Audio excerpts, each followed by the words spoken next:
Report की शुरुआत कुछ इस तरह होती है। जम्मू की वादियों में सुबह की धूप जैसे जैसे अपना परचम फैलाती है, शहर की फिजा में एक नया सवाल गूंजने लगता है। क्या जम्मू अवैध रोहिंग्याओं का सबसे बड़ा ठिकाना बन चुका है? उत्तर प्रदेश में योगी आदित्यनाथ सरकार द्वारा अवैध रोहिंग्याओं पर की जा रही सख्त कार्रवाई ने पूरे देश भर में बहस को एक बार फिर तेज कर दिया। अब यही बहस जम्मू तक पहुंच चुकी है और यहाँ ये सिर्फ एक बहस नहीं बल्कि एक तेज होती मांग, एक जनभावना और एक गंभीर चिंता का रूप ले चुकी है। स्थानीय संगठन, सामाजिक कार्यकर्ता और आम नागरिक ये कह रहे हैं कि जम्मू की जनसंख्या संरचना यानी डेमोग्राफिक फैब्रिक पिछले कई वर्षों में तेजी से बदली है और इसका सबसे बड़ा कारण है अवैध रोहिंग्याओं और बांग्लादेशी घुसपैठियों की संख्या में बढ़ोतरी। उनका आरोप है कि पिछली सरकारों ने न सिर्फ चुनौती को नज़रअंदाज किया बल्कि कथित तौर पर ऐसे फैसले लिए जिनसे इन अवैध प्रवासियों को बसने में आसानी मिली।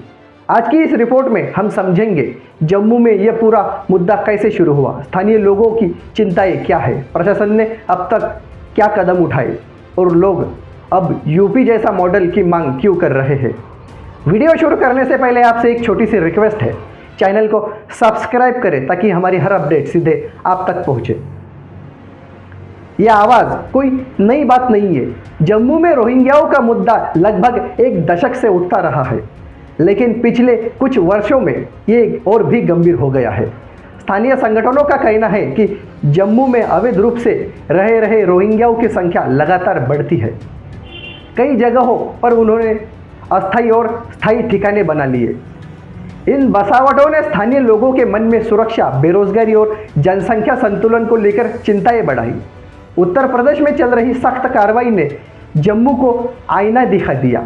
लोग कह रहे हैं, जब यूपी में अवैध रोहिंग्याओं की पहचान कर उन्हें निकाला जा सकता है तो जम्मू में क्यों नहीं? यह सवाल अब सिर्फ सोशल मीडिया पर नहीं बल्कि ज़मीनी स्तर पर भी तेज उठ रहा है।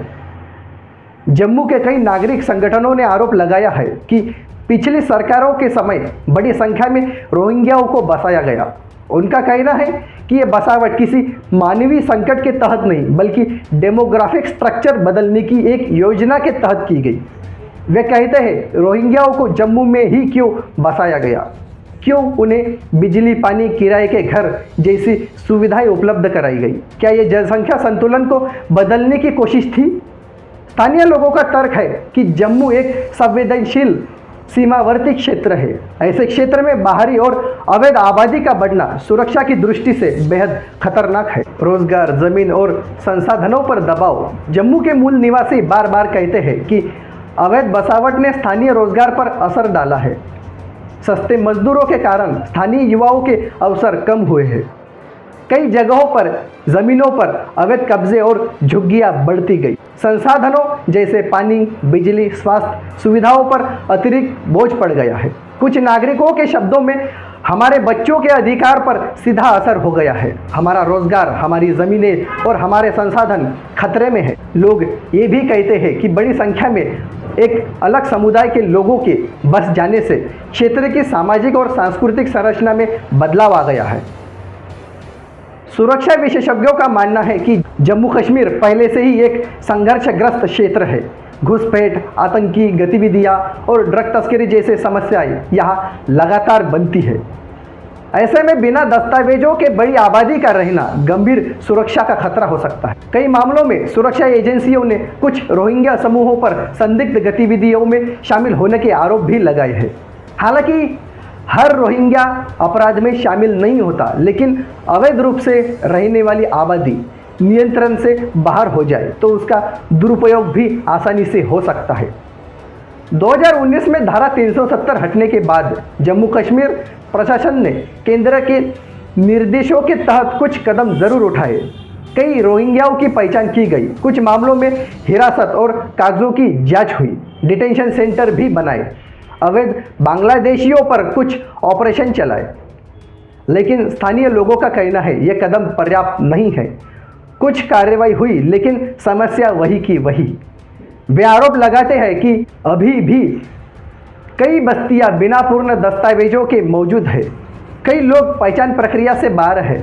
अवैध बसावट का फैलाव रोका नहीं गया। उत्तर प्रदेश की योगी आदित्यनाथ सरकार ने अवैध रोहिंग्याओं की पहचान पर बड़े पैमाने पर काम किया।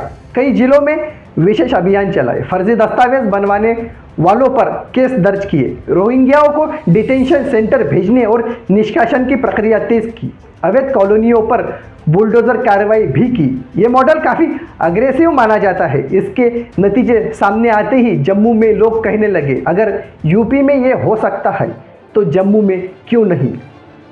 अब इसी मुद्दे पर जम्मू में संगठनों की आवाज़ एकजुट हो रही है। कई प्रमुख संगठनों ने और स्थानीय नेताओं ने बयान देते हुए कहा, जम्मू कश्मीर में भी एक ठोस मुहिम होनी चाहिए। अवैध रोहिंग्या और बांग्लादेशियों को उनके देश भेजना चाहिए।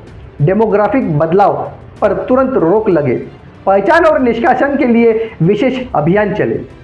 उनमें से कुछ का कहना है, जब पूरे देश में ऐसे अवैध प्रवासियों के खिलाफ एसआईआर के तहत अभियान चल रहा है तो जम्मू कश्मीर को इससे पीछे क्यों रखा जाए।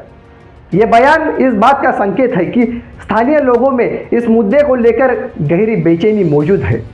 कई रिपोर्टों में कहा गया है, जम्मू में कुछ स्थान ऐसे हैं जहां वर्षों से अवैध बस्तियां बनी हैं। कई लोगों के पास आधार कार्ड, राशन कार्ड जैसे दस्तावेज भी मिल गए। स्थानीय प्रशासन स्तर पर भी लापरवाही के आरोप लगे। कुछ राजनीतिक संरक्षण के भी आरोप सामने आए।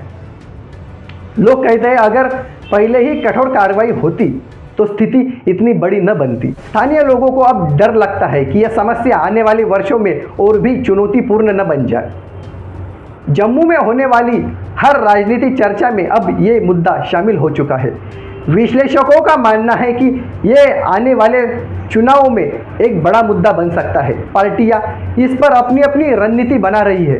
केंद्र सरकार के कदमों पर भी लोगों की नज़र टिकी है। लोग चाहते हैं कि कोई ऐसी योजना बने जिससे अवैध प्रवासियों की पहचान स्पष्ट हो सके और जम्मू की जनसंख्या संरचना को संतुलित रखा जा सके। ये एक बड़ा सवाल है। लोग कहते हैं, कुछ इलाकों में रोहिंग्याओं की जनसंख्या स्थानीय बस्ती से ज़्यादा दिखाई देने लगी। इससे सामाजिक सांस्कृतिक माहौल प्रभावित हुआ। स्कूलों, बाज़ारों और सार्वजनिक जगहों पर भी इसका असर महसूस होता है।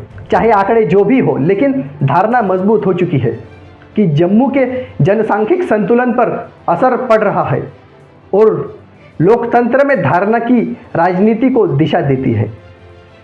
जम्मू में एक विशेष पहचान अभियान शुरू हो सकता है। पुलिस और प्रशासन मौजूद बस्तियों का पुनः सर्वे कर सकते हैं। फर्जी दस्तावेज रद्द किए जा सकते हैं। डिटेंशन सेंटर में संख्या बढ़ सकती है। केंद्र सरकार नए दिशा निर्देश जारी कर सकती है। राजनीति हलचल भी तेज होने के आसार पर है।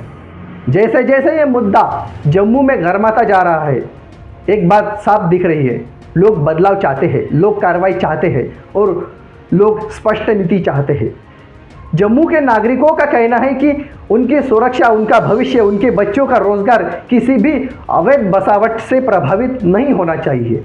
उत्तर प्रदेश में चल रहे अभियान ने जम्मू के लोगों को उम्मीद दी है कि अगर सख्त राजनीतिक इच्छा शक्ति हो तो इस चुनौती से निपटा जा सकता है। अब सबकी निगाहें इस बात पर टिकी है, क्या जम्मू में भी वैसी व्यापक कार्रवाई शुरू होगी? क्या केंद्र में और उत्तर प्रदेश प्रशासन इस मांग को गंभीरता से लेगा? और क्या आने वाले दिनों में जम्मू अपना डेमोग्राफिक संरचना को सुरक्षित रख पाएगा?